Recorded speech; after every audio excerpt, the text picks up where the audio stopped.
Բարև ձեզ հարգելի բարեկամներ, Սփյուռքի ձայնը հեռուստահանդեսը դարձյալ ձեզ հետ է։ Այսօրվա մեր հաղորդումը ուզում եմ սկսել ձեզ ներկայացնելով Հայաստանի վարչապետ Նիկոլ Փաշինյանի ելույթը Միացյալ Ազգերի կազմակերպության 74-րդ գագաթնաժողովում։ I have great pleasure in welcoming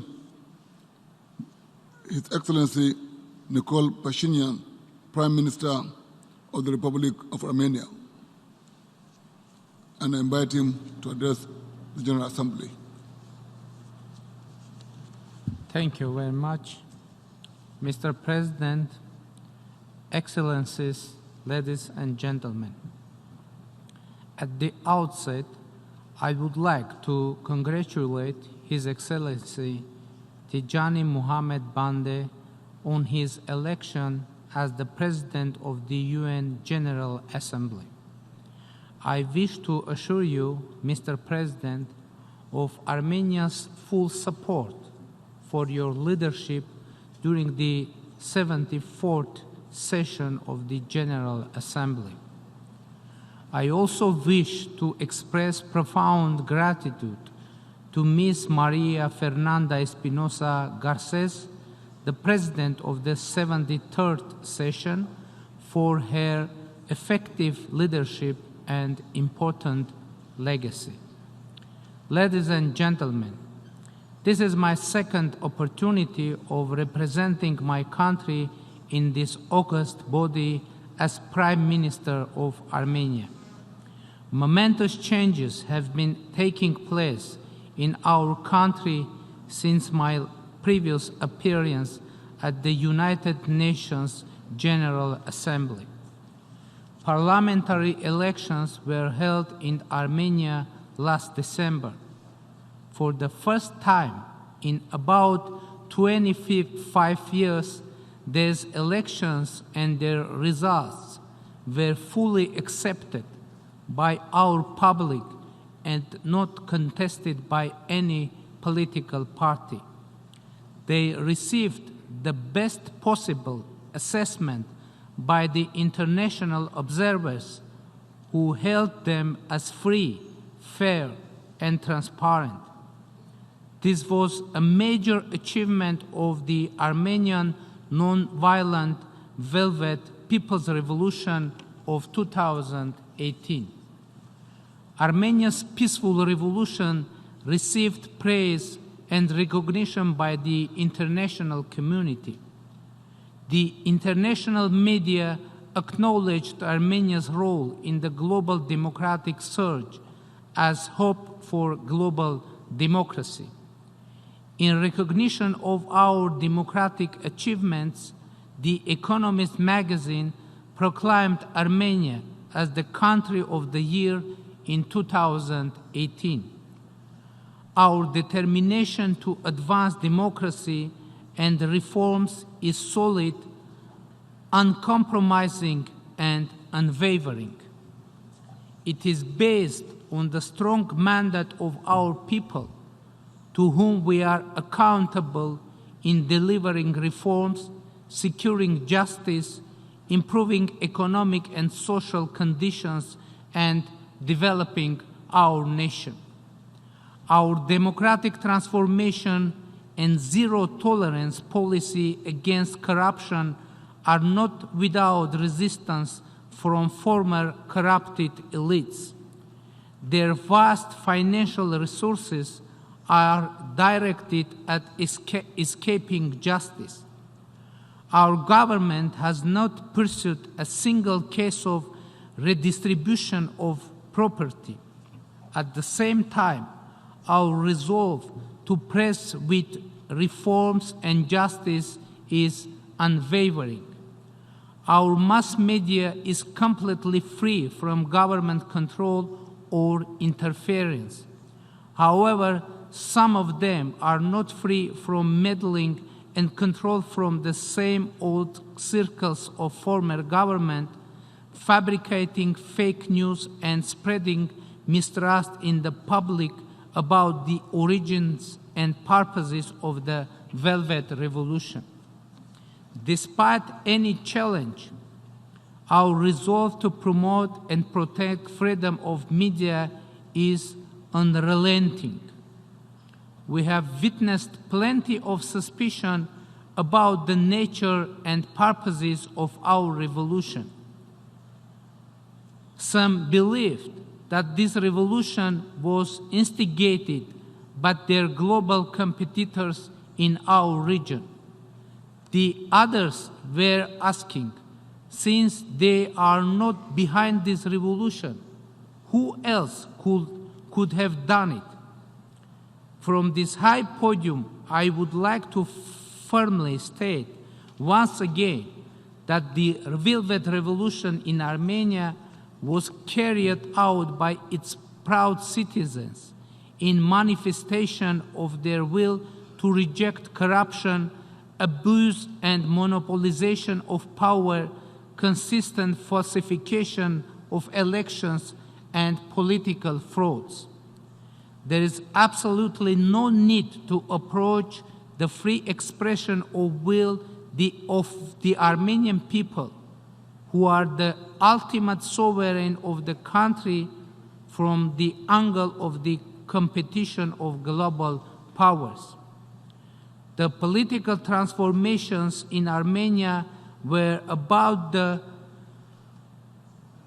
fulfillment of a dream to have a free, democratic, and happy country, a dream which was born in the late 1980s at the end of the Cold War and led our people to independence.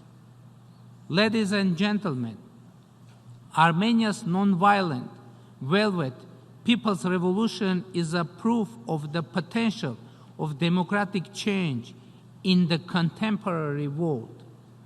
But the revolution was just the beginning of our mission, and probably even the easiest part of it.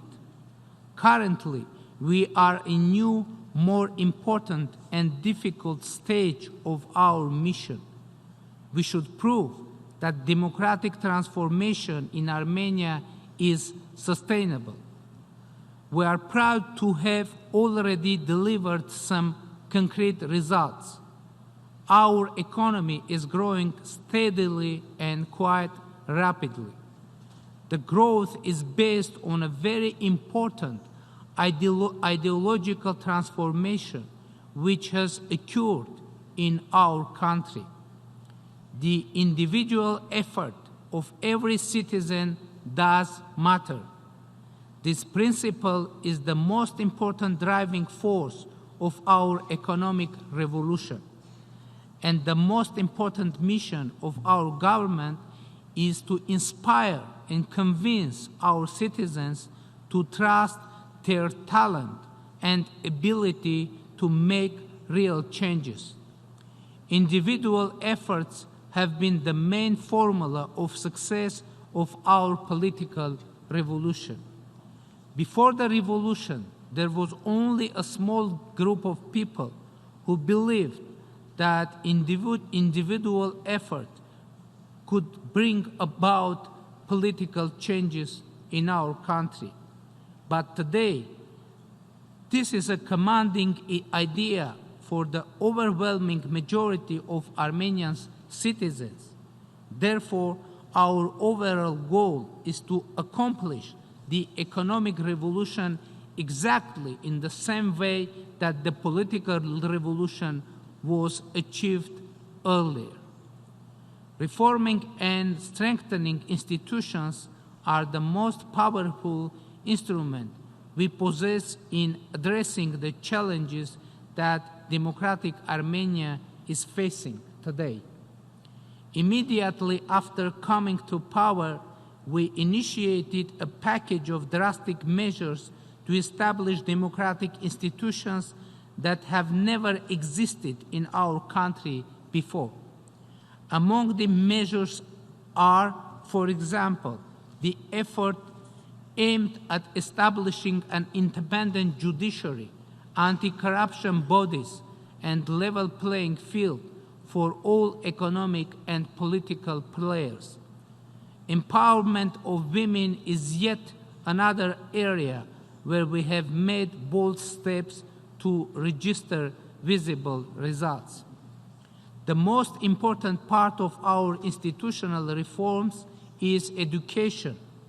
We believe that only through promoting education we can make our democracy irreversible and can achieve sustainable economic growth. Our vision is to make lifelong education a nationwide activity for all layers of our society, from children to adults. The Armenian government is determined to continue institutional reforms, but we also count on the support of the international community to stand with the young Armenian democracy to address its challenges. We need to have access to international best practices to save time and resources. We need to avoid the mistakes previously made by other democracies to make our democratic reforms more fruitful and efficient. Taking this opportunity, I want to express my gratitude to all our international partners who are fully committed to assisting our reform agenda. In particular, we are grateful to the United Nations and its programs and agencies, as well as to regional partners, including the European Union and the Council of Europe.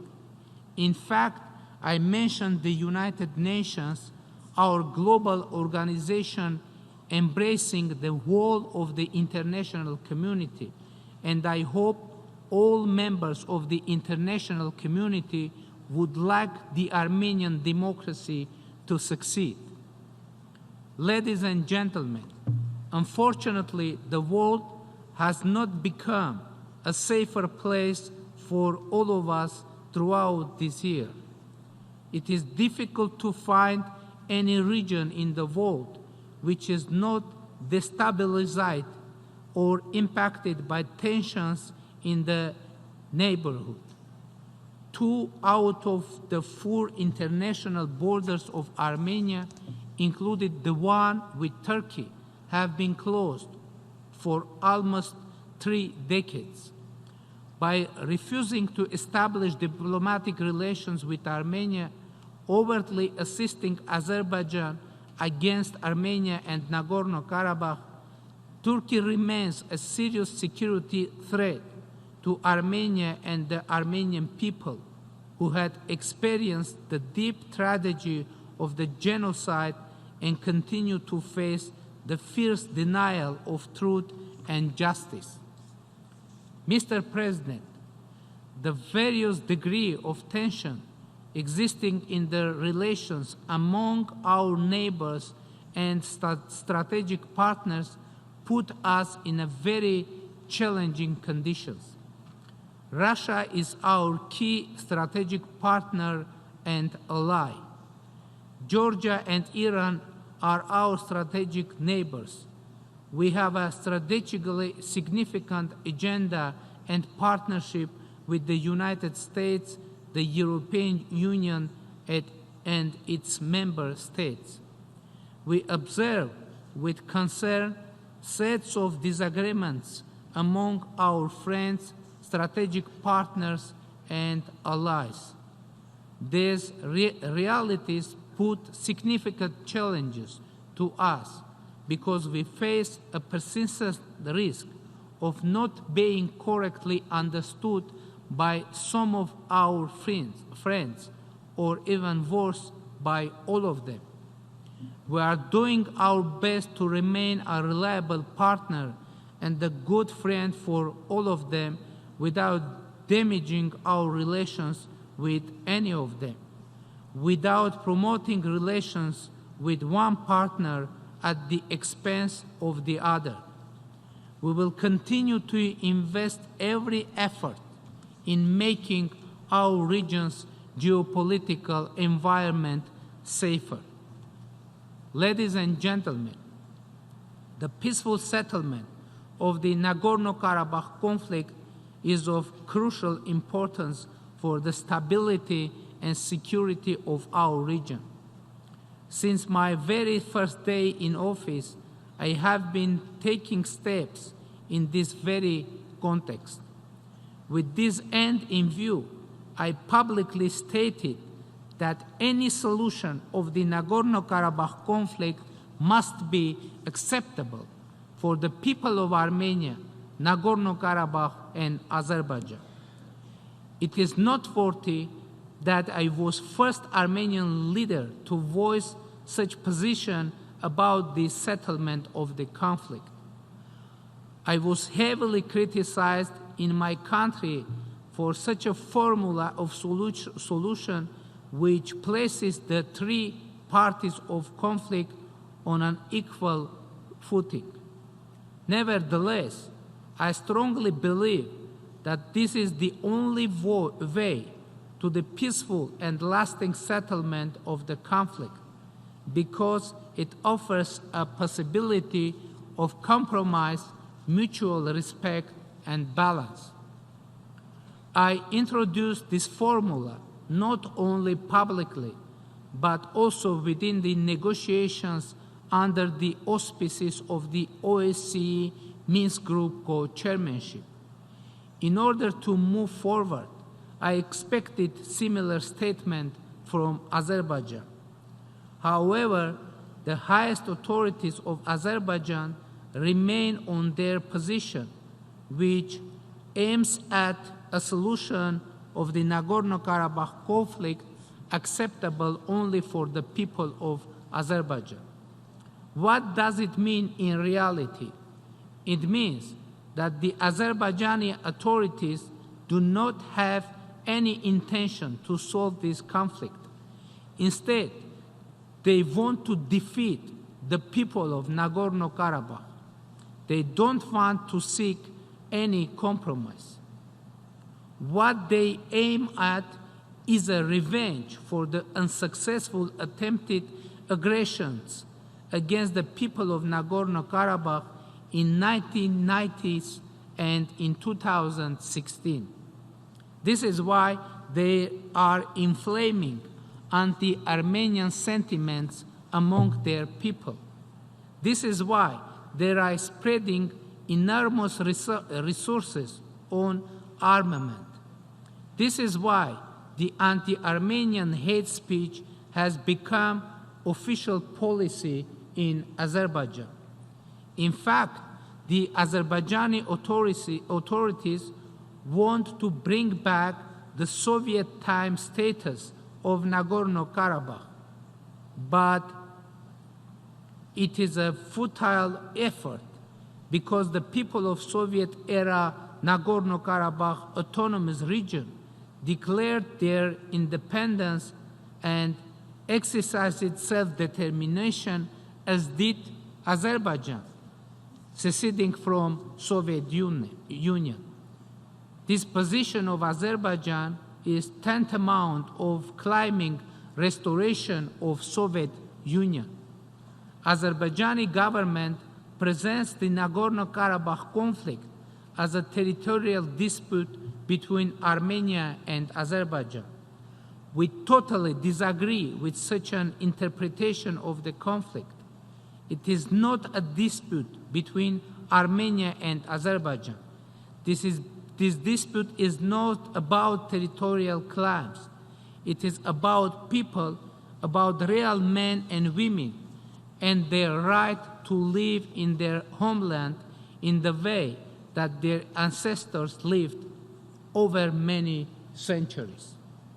Unfortunately, Azerbaijani authorities do not want to talk to these people and negotiate with them because they want to have the territories but not the people. To be more precise, territories without the people.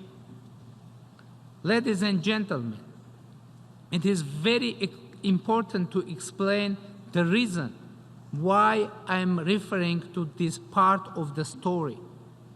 Do you think I want to contribute to the tension in our region? Of course not.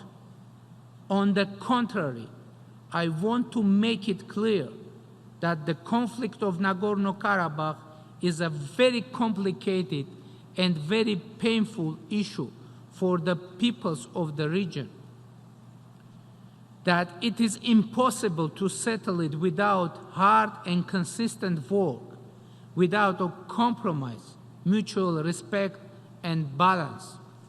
Therefore, I want to invite my Azerbaijani counterpart, President Ilham Aliyev, to accept the formula that will create conditions for a breakthrough in the peace process.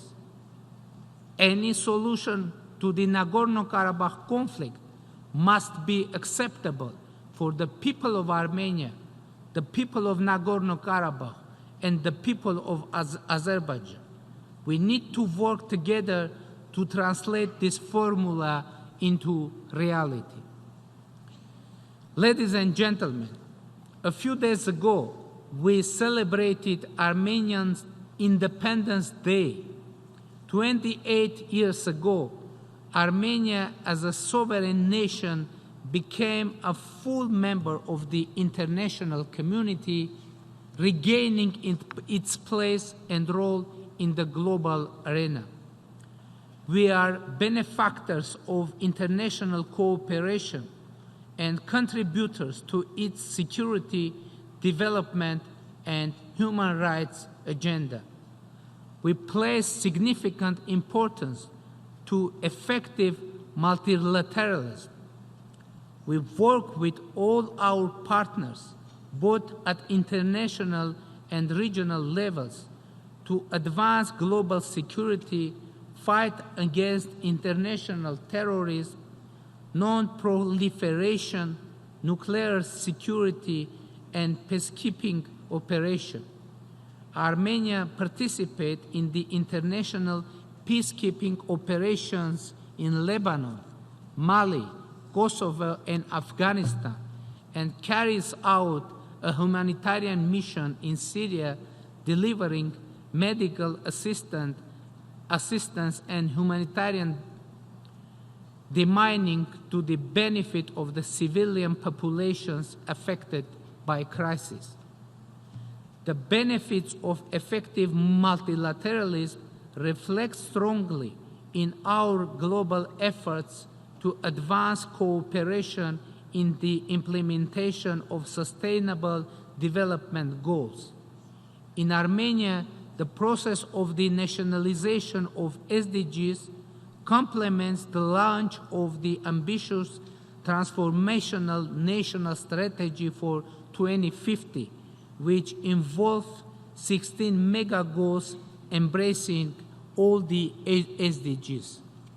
The priorities of advancing education, innovation, and smart development, inclusive and participatory political and economic environment underline the interlinkages between development and human rights. Further advancing the role of women and youth is of critical importance for Armenia. We will continue to focus on all these issues, both domestically and in our international agenda. Enhanced integration of economic and environmental policies is of high importance.